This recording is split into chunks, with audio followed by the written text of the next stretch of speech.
Newton teaching technique में आपका स्वागत है। जैसा कि आपको मालूम है, न्यू सिलेबस के हिसाब से इंग्लिश 100 नंबर के हैं, जिसमें 50 MCQ और 50 डिस्क्रिप्टिव टाइप होते हैं।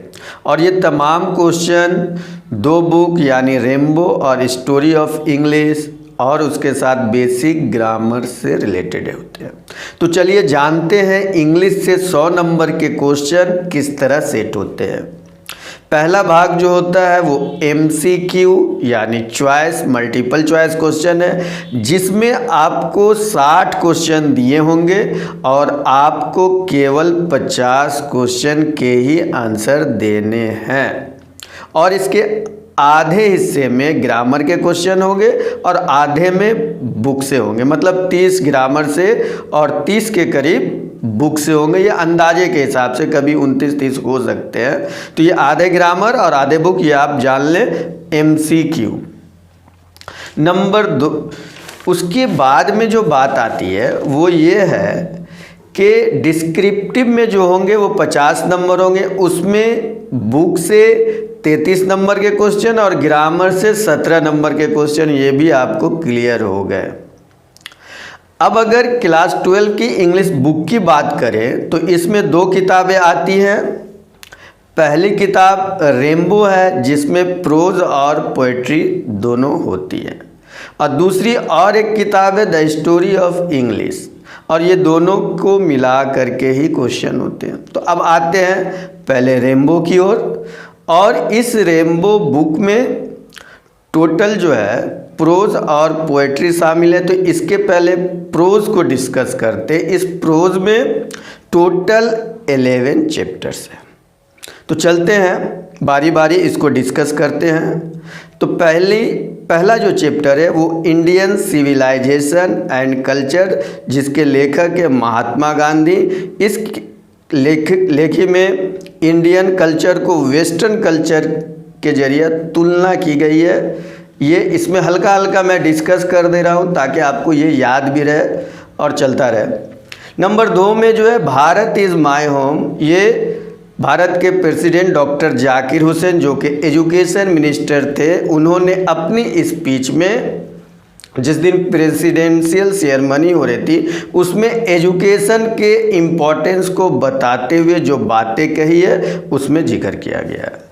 नंबर 3 पर अ पिंच ऑफ स्नफ, ये एक मजाहिया आनंद वाली कहानी है जिसमें 2 कैरेक्टर हैं। इसको मनोहर मलगांवकर ने लिखा है और इसमें जो फेमस कैरेक्टर है वो नानू काका और सोहनलाल रतिराम है।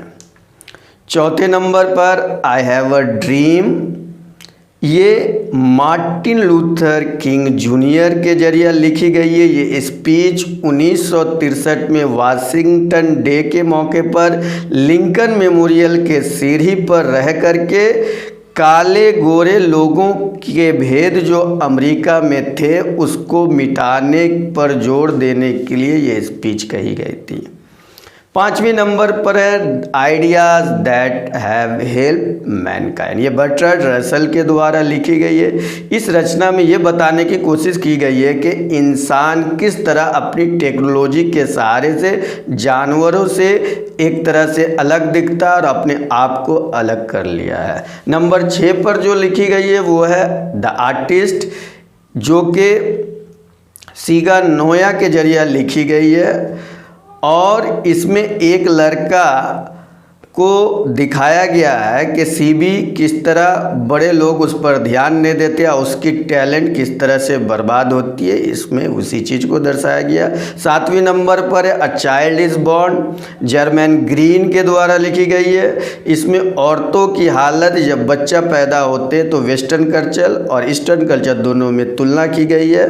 नंबर 8 पर है how free is the press, ट्रॉथी शेयर के जरिए लिखी गई। इसमें ये बताया गया है कि प्रेस के जरिए जो मिस रिपोर्टिंग होती है, गलत रिपोर्टिंग होती है, वो प्रेस की आज़ादी के गलत इस्तेमाल से होती है और इसको नहीं करना चाहिए। नंबर 9 पर है द अर्थ, H.E. बेट द्वारा। इसमें किसान जॉनसन है और उसके लड़की बेंजी की शादी फ्लोरेंस से होती है। इसमें फ्लोरेंस को मुर्गी पालन में सपोर्ट के लिए शादी की जाती है। आगे आप कहानी में हम पूरी डिस्कस करेंगे तो आपको पता चल जाएगा। नंबर 10 में India through a traveller's eye, Pearl S Buck के जरिए लिखी गई। इन्होंने इस कहानी में आज़ादी से पहले की हिंदुस्तान के सिंपल दास्ता, ईमानदारी वाली ज़िंदगी को इसमें दर्शाया गया। और आखिरी है अ मैरिज प्रपोजल, ये एक ड्रामा है, मजाहिया ड्रामा है। इसमें नटालिया और लिमोव 2 कैरेक्टर है, इनकी शादी का जिक्र किया गया है। ये थी प्रोज की कहानी। अब चलते हैं थोड़ा पोएम की तरफ। पोएम में जो पहली बारी आती है वो है sweetest love I do not go. John Donne द्वारा लिखी गई इस पोएम में ये कहा गया कि प्यार कभी तन्हा नहीं रहता, वो बार बार याद आता है। लोग अगर दूर भी चले जाते तो उसका एहसास कायम रहता है। नंबर 2 पर है song of myself, Walt Whitman के द्वारा। इसमें कवि ये कहना चाहते कि लाइफ की खुशियों को सजाना थोड़ी गम आती है, लेकिन उसको हंस करके गुजारते रहना चाहिए। नंबर 3 पर है now the leaves are falling for, Wystan Hugh Auden द्वारा लिखी गई। इस पोएम में ये बताया गया इंसान अपनी ज़िंदगी में बेचैन रहता, लेकिन लालच के जाल में फंसकर वो अपनी खुशी को ख़त्म कर लेता है। इसके बाद है जॉन किट्स के द्वारा ऑड टू ऑटम, पतझड़ के मौसम की खूबसूरती को बयान किया गया है, उसकी खूबी को बयान किया है। इसमें फल ज़्यादा होते हैं, पौधों में पत्तियां झड़ने लगती हैं, इस चीज़ को इसमें दर्शाने की कोशिश की गई है। तो अब इसके अंदर में जो और सब बातें हैं वो हम देख चुके हैं कि किस तरह से इसके अंदर में जो तमाम चीज़ें हम बारी बारी डिस्कस कर रहे हैं। इसके बाद 5वीं में है एन एपिटैफ, वाल्टर डेलामेयर ने इसको लिखा है। इसमें कब्रिस्तान को सामने रखकर ये पोएम लिखी गई है। इसमें कहा गया कि मरने के बाद इंसान का जिस्म जो चला जाता है, सिर्फ उसके कर्म, उसकी खूबी और कारनामे जिंदा रहते हैं। इसके बाद है द सोल्जर, रूपर्ट ब्रूक के जरिए लिखी गई है। इसमें इंग्लिश जो सिपाही होते उनकी मातृभूमि से प्रेम की कहानी को बताने की कोशिश की गई है, और जब इसमें डिटेल में पढ़ेंगे तो इसका जिक्र हम करेंगे ज़रूर। इसके बाद है मैकबेटी माई मिस्ट्री कैट। इसके अंदर T.S. एलियट ने इस पोएम में ये कहा है कि क्रिमिनल पकड़ाते नहीं बल्कि बिल्ली की तरह भागते रहते हैं। इसमें एक सैटारिकल पोएम है। इसके बाद है केकी एन दारूवाला के द्वारा लिखी गई फायर हिम। इसमें शमशान घाट में हड्डियों से जुड़े हुए चीज़ों को दिखाया गया है और आग को ग्लोरीफाई किया गया है। नंबर 9 पर स्नेक सांप, D.H. लॉरेंस द्वारा लिखी गई। ये देहाती ज़िंदगी को ग्लोरीफाई करती है, उसको आगे बढ़ाती है, उसकी खूबी को बताने की कोशिश करती है। और लास्ट में है माई ग्रैंडमदर्स होम, कमला दास के द्वारा लिखी गई। उन्होंने अपनी दादी के साथ गुजारी हुई ज़िंदगी को एक सिंपल और अच्छे अंदाज में इसमें उन्होंने बयान करने की कोशिश की है। तो इसमें जो हम चीज़ें देख रहे हैं वो ये है कि इस कहानी में तमाम बातें जिक्र कर दी गई है, और किस में कितने मार्क्स आने हैं वो भी हमने इसमें जिक्र करने की कोशिश की है। तो अब आते हैं स्टोरी ऑफ इंग्लिश, जो एक बुक है उसमें कौन कौन से चैप्टर्स दिए हुए हैं। तो सबसे पहला उसी में से तीसरे चैप्टर को लिया गया है old English, middle English, modern English, English as a world language, story of English drama, story of the novel in English. इसी चैप्टर को उसमें से आपको पढ़ने, बाकी जो है वो 11 के छोड़ देने हैं। तो ये दोनों ही बुक के जो चीज़ आपको पढ़ने वो हमने आपके सामने क्लियर कर दी है। अब बात करते कि प्रोज के 33 मार्क्स जो है 33 नंबर जो किस तरह से आपको क्वेश्चन में आने वाले हैं। तो सबसे पहला शॉर्ट टाइप जो होगा वो 2 नंबर का होगा। आपको इसके लिए 10 क्वेश्चंस दिए रहेंगे, उसमें सिर्फ 5 ही को अटेम्प्ट करना, मतलब 5 ही लिखना है। तो इस मतलब 5 दूना 10 नंबर के ये हो गए। अब इसके बाद बात करते 5 मार्क्स के क्वेश्चन होंगे। इसमें 6 चॉइस होंगे, उसमें से आपको सिर्फ 3 करना है। तो कितने नंबर हो गए? 15 हो गए।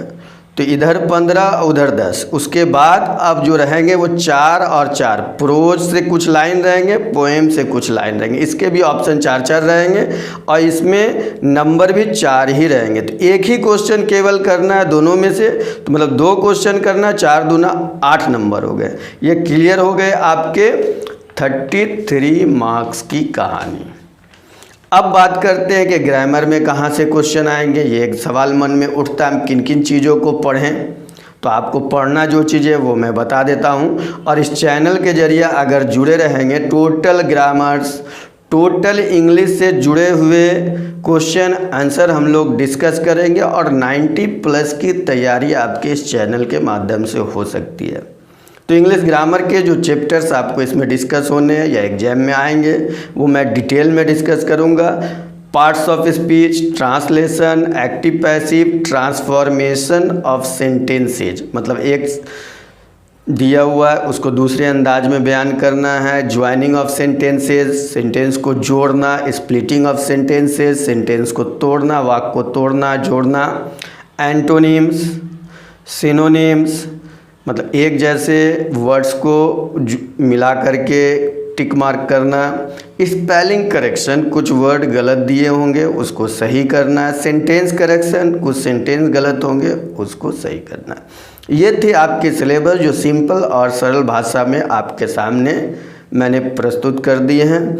आपको अगर ये चैनल अच्छा लगता हो तो सब्सक्राइब ज़रूर करें और बेल आइकन को भी ज़रूर दबाएं, ताकि अगर वीडियो डाली जाए तो आप तक सबसे पहले इन्फॉर्मेशन पहुंचे। सही और अच्छी जानकारी के लिए इस चैनल को ज़रूर सब्सक्राइब करें। धन्यवाद। जय हिंद।